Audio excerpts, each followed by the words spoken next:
I explained why we use the distinct true option earlier, but you may not have a good idea of how effective it is. In the Combine Reducers app we created earlier, we displayed a list of items using a scrollable widget.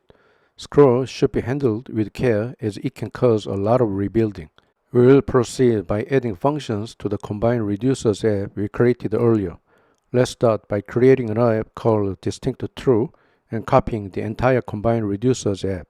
In the Distinct True app, I installed the equatable package that was not used in Combine Reducers, and I applied equatable to all states. Equatable was applied to all view models, but functions were excluded from the props list.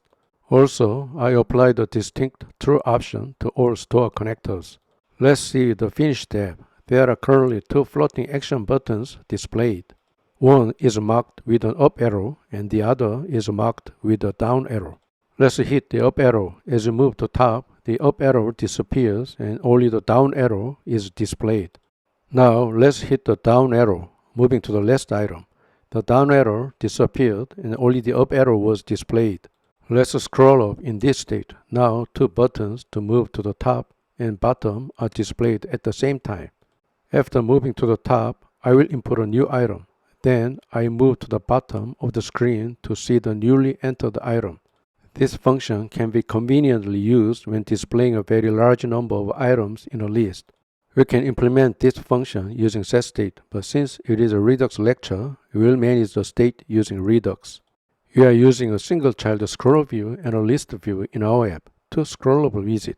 However, since the primary property of list view is set to false, we can focus on single child scroll view.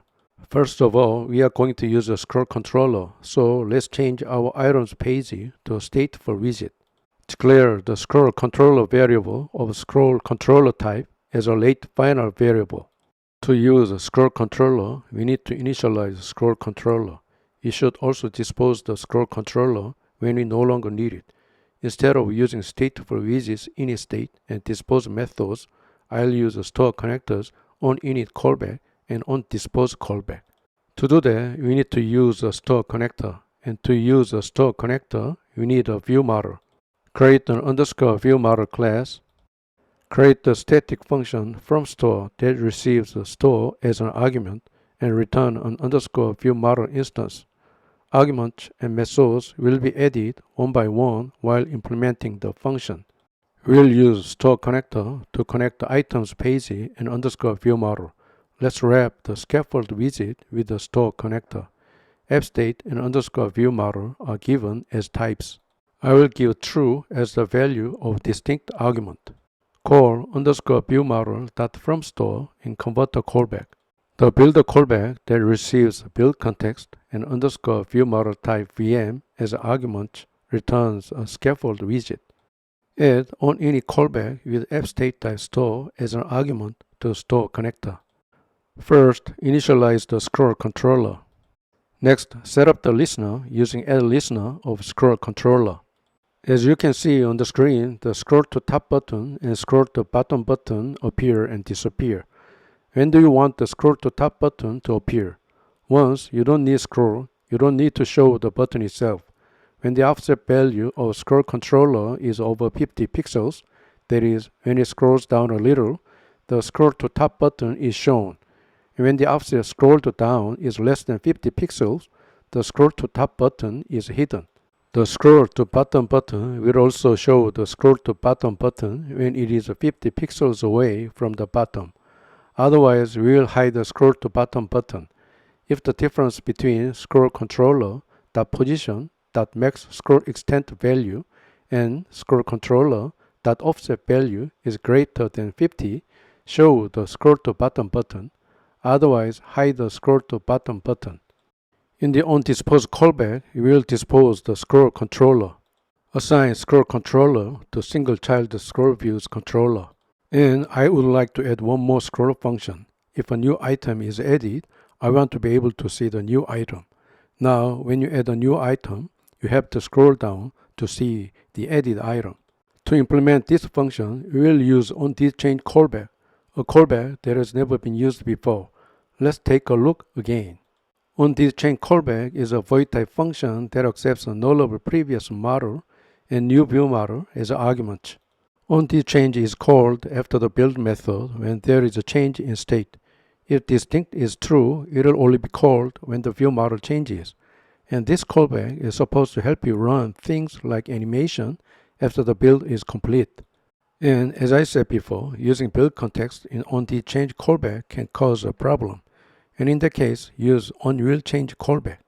Then in the onChange callback, we'll implement a function that moves to the bottom of the screen when a new item is added. However, in order to check whether a new item has been added, information about the item list is required. So after declaring a final variable of item list type called items in the underscore view model, run the generate constructor and generate iterable using the .data class generator, and modify constructor to be a const constructor. Add items as an argument of underscore view model. The value of items is the items property of item list state of store.state. Now let's implement OnThisChange callback. Next, compare the previous item's length with the current item's length in OnThisChange callback. And if the current item's length is larger, move it to the bottom. Scroll controller provides two methods, animated to and jump to. I will use animated to. The first argument of animated to is offset. We are going to move to the end of the screen, so we give max scroll extent as the value and give the duration 100 milliseconds. And finally, give curves.easeOut to the curve. Next, we'll create two floating action buttons. One button moves to top and the other button moves to bottom. Assign row widget to the floating action button property of scaffold and give main axis alignment.end to main axis alignment. The first child is a floating action button that displays an up arrow icon on a red background. Currently, onPress callback is an empty function. It will play the role of the scroll to top button. For the second child, I will give a size box with a width of 10.0. The third child is a floating action button that displays a down arrow icon on a red background. Currently, onPress callback is an empty function. It will play the role of the scroll to bottom button.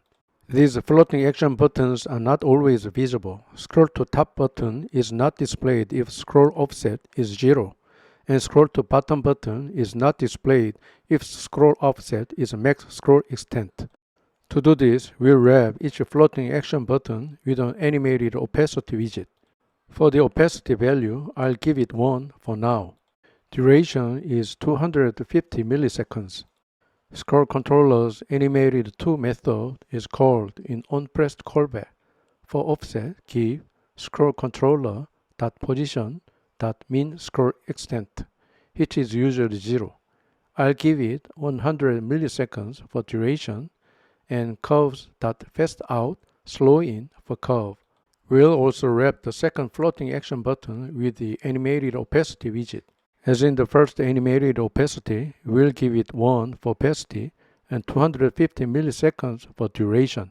In onPress callback of floating action button, animate to of scroll controller is called, and this time max scroll extent is given as offset.